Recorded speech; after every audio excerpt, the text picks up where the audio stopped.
Welcome back dear students. तो आज का हमारा जो टॉपिक है वो है टेस्ट फॉर डिविजिबिलिटी। इसके बाद मैं आपको कुछ और टॉपिक्स के बारे में डिस्कशन करूंगा जो कि क्लास 6 सैनिक स्कूल, आरएमएस और जेएनवी एंट्रेंस एग्जाम। तो चलो अब हम आगे बढ़ते हैं अपने टॉपिक की तरफ, और टॉपिक जो है टेस्ट फॉर डिविजिबिलिटी। तो फर्स्ट केस हमारा आता है 2 के बारे में जो हम टेस्ट करते हैं। इसको मैं लिख देता हूं कि टेस्ट फॉर 2, टेस्ट फॉर 2। अब 2 के केस में क्या चीज है कि आपको वो चीज कैसे पता लगेगी कि हमारा जो गिवन नंबर है दैट इज डिविजिबल बाय 2, उसको कैसे करना है। तो आपने एक कंसेप्ट दिमाग में रखना है कि आपके पास जो नंबर्स होंगे 0, 2, 4, 6, 8, ये वाले नंबर जो होंगे वो आपके गिवन नंबर के यूनिट प्लेस पे होना चाहिए। The last digit or unit digit of given number should be 0, 2, 4, 6, 8। आपके पास जब भी आपका गिवन क्वेश्चन दिया गया हो या क्वेश्चन कोई आया हो कि आपको क्वेश्चन आए कि given number is divisible bye 2 और नॉट, तो आपने क्या करना है, सबसे पहले चेक करना है जो यूनिट डिजिट होगा क्या वो 0 आ रहा है, 2 आ रहा है, 4 आ रहा है, 6 आ रहा है या 8 आ रहा है।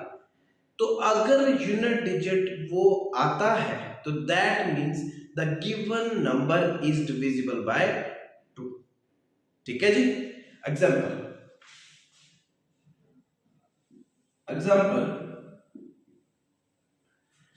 246। अब आपके पास नंबर है 246।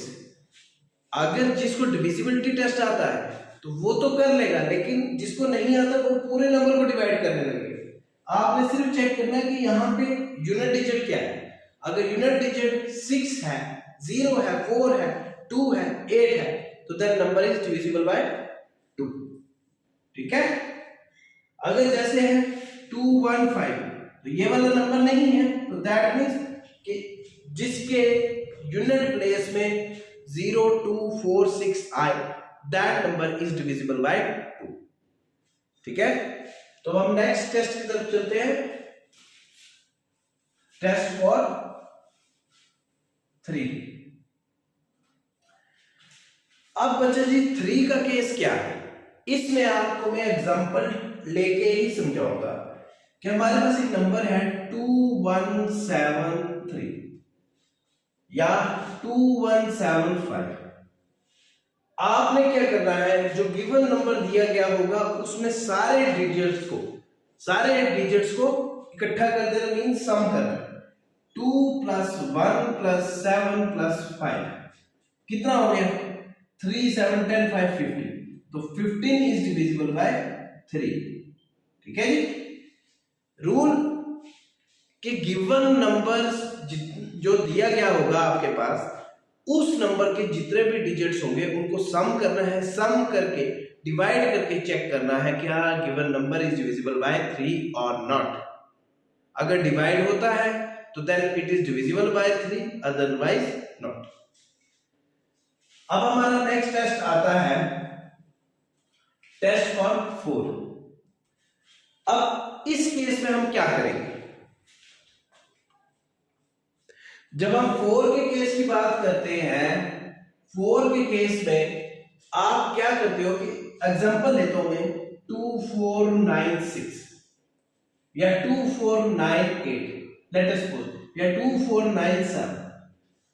आपने इसमें लास्ट वाले 2 डिजिट देखने हैं कि 97 इज डिविजिबल बाय 4 और नॉट। अगर ये वाला नंबर डिवाइड होता है 4 से तो देन कंप्लीट नंबर जो होगा वो 4 से डिवाइड हो जाएगा। ठीक है जी। अब नेक्स्ट टेस्ट आता है हमारा 5, टेस्ट फॉर 5। अब इसमें आपने एक चीज याद रखनी है कि क्या क्या चीज है। यहां पे है यूनिट डिजिट इज 0 और 5। जो यूनिट डिजिट होगा या तो 0 होना चाहिए या तो 5। जैसे 21053, ये देखो ये नहीं होगा क्योंकि यहां पे 3 है, आपको 5 से चेक करना है। तो 21055, तो दैट मींस यूनिट डिजिट जो है वो क्या आ रहा है, 0 या 5 आ रहा है। दैट मींस ये वाला नंबर किससे डिवाइड होता है, 5 से। ठीक है, तो अब आगे बढ़ते हैं टेस्ट 6 की तरफ।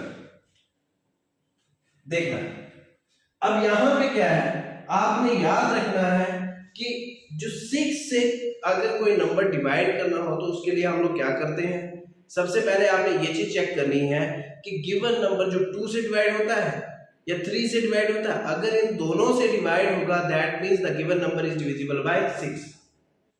ठीक है, देखो if the given number is divisible by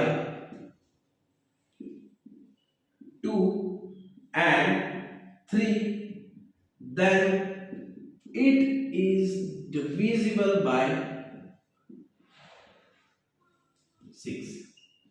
ठीक है जी, ये चीज याद रखनी है, ये वाली लाइन आपने याद रखनी है, तभी जाके आपका क्वेश्चन जो होगा करेक्ट होगा।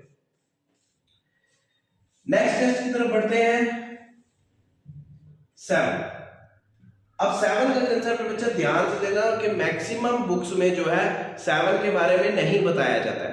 तो अगर आपका क्वेश्चन आ जाता है तो देन आप कैसे करोगे, ये चीज आप देख लेना। और किसी भी सैनिक स्कूल की बुक में शायद ही दिया गया हो, ठीक है। और अभी ज्यूट के भी कोई बुक्स हैं, जैसे आप ज्यूट के लिए प्रिपेयर कर रहे हो तो उसमें भी जो है नहीं दिया गया 7 का डिविजिबिलिटी टेस्ट। कोई भी कॉम्पिटिटिव एग्जाम्स है, सबसे पहले आपने ये चीज देखनी है क्या सारे डिविजिबिलिटी टेस्ट गिवन है या नहीं। अब 7 का मैं बताता हूं। 7 का आपने याद रखना है कि जैसे आपके पास एक नंबर है 2496, आपके पास एक नंबर है 2496, तो आपने क्या करना है, यूनिट डिजिट को अलग ले लेना है और बाकी को अलग ले लेना है, और यूनिट डिजिट को मल्टीप्लाई करना है 2 से, कितना आता है 12। फिर जो 12 आएगा उसको आपने 249 से माइनस करके देखना है। तो यहाँ पे आ गया 732।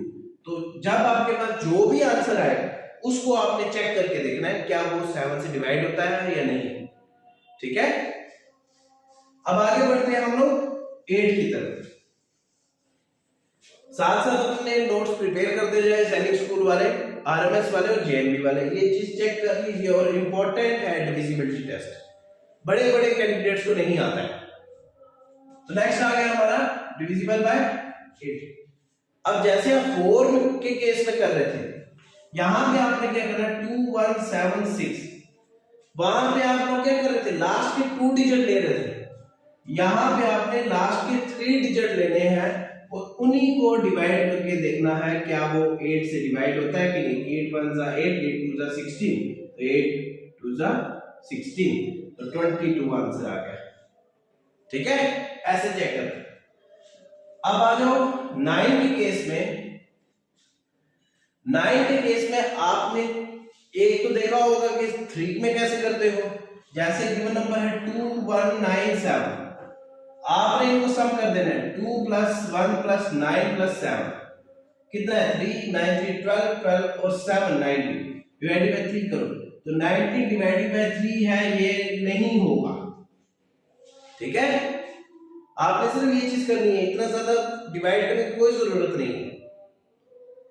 नेक्स्ट हम पढ़ते हैं 10 की तरफ। Divisibility bye 10।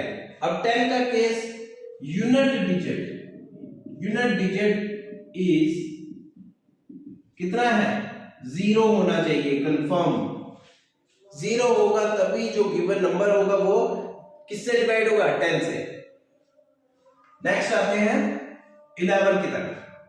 अब 11 का केस बच्चा ध्यान रखना कि जैसे नंबर है 219735, आपने क्या करना है, इनको अलग अलग कर देना है। अपना ऑड प्लेस वाले अलग करने हैं, इवन प्लेस वाले अलग करने हैं। तो ऑड वाले देखो, odd even odd even odd even, odd वाले अलग 2 + 9 + 3, यहां पे क्या है 1 + 7 + 5, जो इसका सम होगा उसमें से इसको माइनस करके देखना है। कैसे, 2 + 9 11, 11 + 3 14, यहाँ पे क्या है 8, 8 + 5 13, तो कितना आ गया 1 आंसर आया। तो 1 जो है 11 से डिवाइड नहीं होता, ठीक है। या एक और चीज आपने ये भी देखना है कि जब हम लोग इनका सम करते हैं 2 + 9 + 3 = 1 + 7 + 5, तो 14 इज नॉट इक्वल टू 13। अगर ये बराबर आते हैं तो then it is divisible by 11, otherwise नहीं, ठीक है। अच्छा जी, तो अब हम लोग कुछ इंपॉर्टेंट फार्मूलाज रीड आउट करेंगे। इन फार्मूलाज में आपने क्या चीज पढ़नी है, important formulas, important formulas,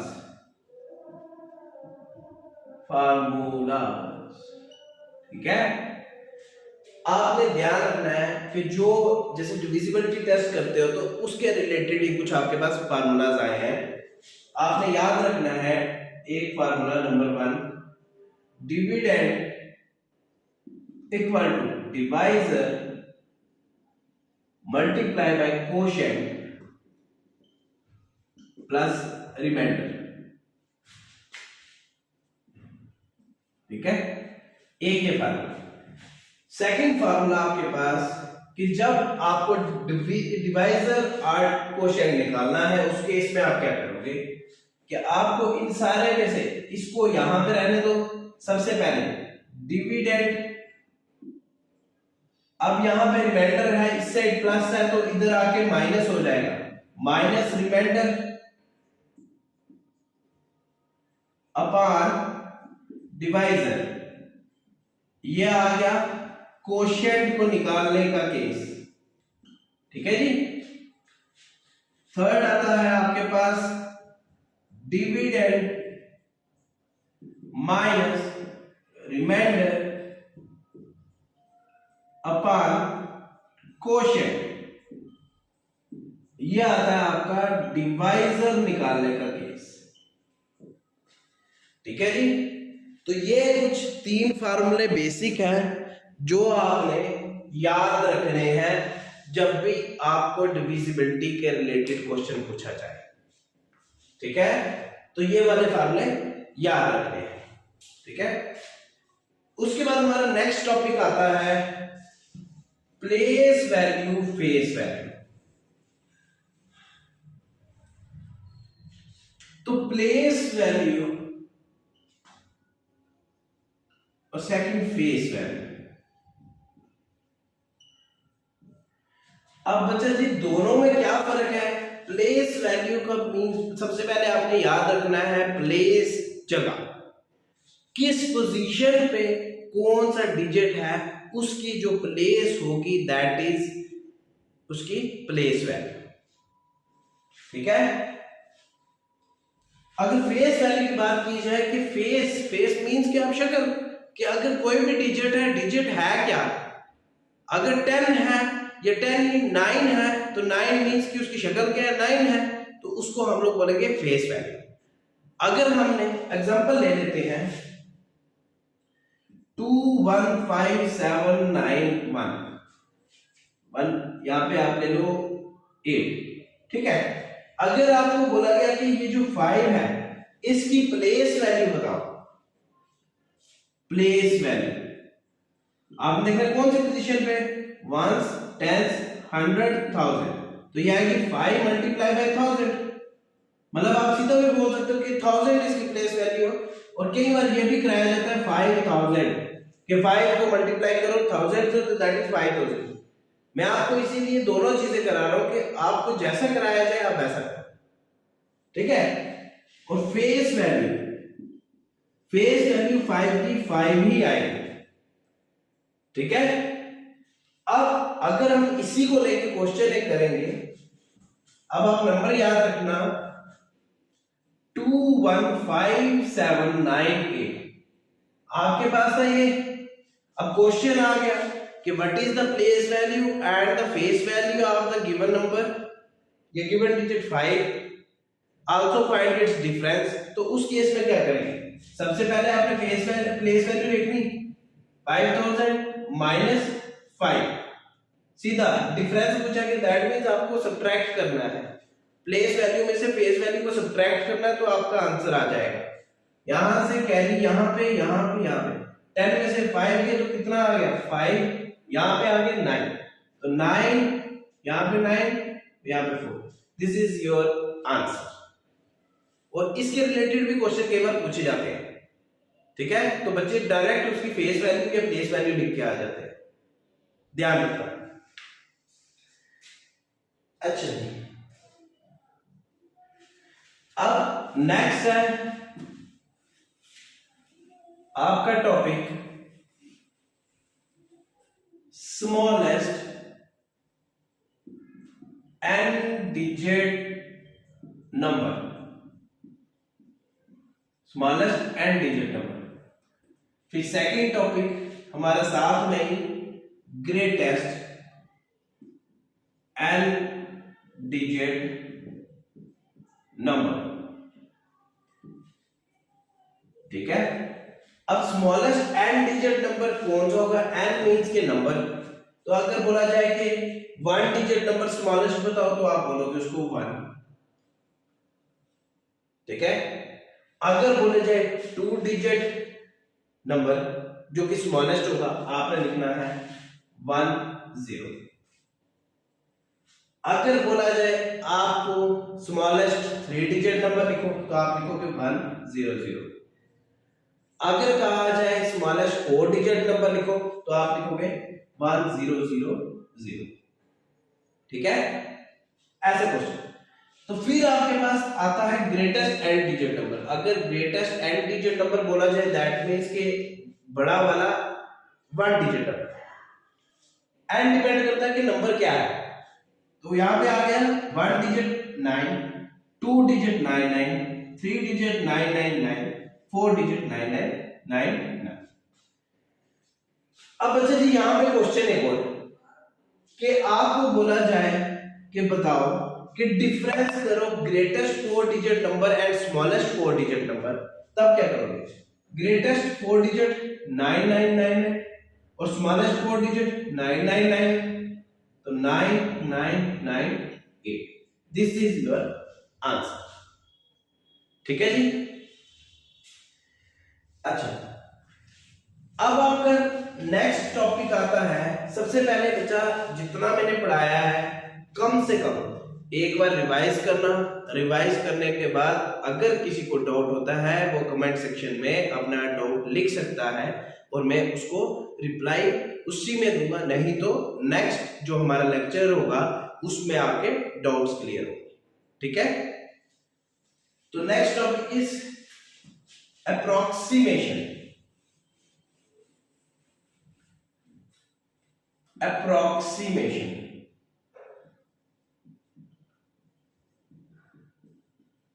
approximation में बच्चा जी क्या चीज होती है कि जैसे हम लोग कोई आइडिया लगाते हैं जी इतना नंबर होगा, या अगर किसी नंबर का सम किया जाए तो वो इतना आ सकता है, idea near by, around, round of कहा जाए तो।